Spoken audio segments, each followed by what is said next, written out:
কিন্তু আমার এইটা খুলে দেখুন, এর মধ্যে সিল করা আছে, কিন্তু আমার এই ক্যান ওপেনার নেই। তাহলে আমি কি করে এখন এটাকে খুলবো সেটাই আপনাদের এখন দেখাবো।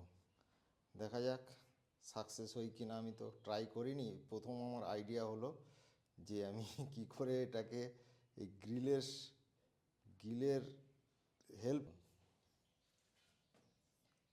এটাকে জাস্ট এই যে জাংশনটা আছে এই জাংশানে আমি লাগাবো। লাগিয়ে ঠিক দেখুন এই যে লাগছে,